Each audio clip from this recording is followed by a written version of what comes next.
সকালে 7 বার আর সন্ধ্যায় 7 বার যদি কেউ এই দোয়াটি পড়তে পারে, আল্লাহ তাআলা তার দুনিয়া এবং আখিরাতের দায়িত্ব নিজে গ্রহণ করে নেবেন। সুবহানাল্লাহি ওয়া বিহামদি। আমার রাসূলুল্লাহ সাল্লাল্লাহু আলাইহি ওয়াসাল্লাম কখনো এই দোয়া ছেড়ে দিতেন না। এটি কোনো আলেমী দিনটা ছেড়ে দেন না। এটির ফজিলত আমি নিজেও পেয়েছি। কোনো ব্যক্তি যদি এখনও সে আমলটি করতে পারে, আল্লাহ তাআলা তাকে নিজে ফজিলত দান করে দিবেন। এটি এতটাই ফজিলতপূর্ণ দোয়া, আমি বলবো এই দোয়াটি প্রত্যেকের পড়া উচিত। আপনার পরিবার প্রত্যেকটা সদস্যের পড়া উচিত। এই দোয়াটি আপনারা শেয়ার করে দিবেন।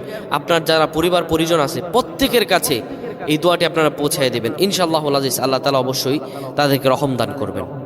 রাসূলুল্লাহ সাল্লাল্লাহু আলাইহি ওয়াসাল্লাম বলেন, কোনো ব্যক্তি যদি সকালে 7 বার আর সন্ধ্যায় 7 বার পড়তে পারে, হাসবি আল্লাহু লা ইলাহা ইল্লা হুয়া আলাইহি তাওয়াক্কালতু ওয়া হুয়া রাব্বুল আরশিল আযীম। হাদিস শরীফ আবু দাউদের 321 নম্বর হাদিস। রাসূলুল্লাহ সাল্লাল্লাহু আলাইহি ওয়াসাল্লাম বলেন, কোনো ব্যক্তি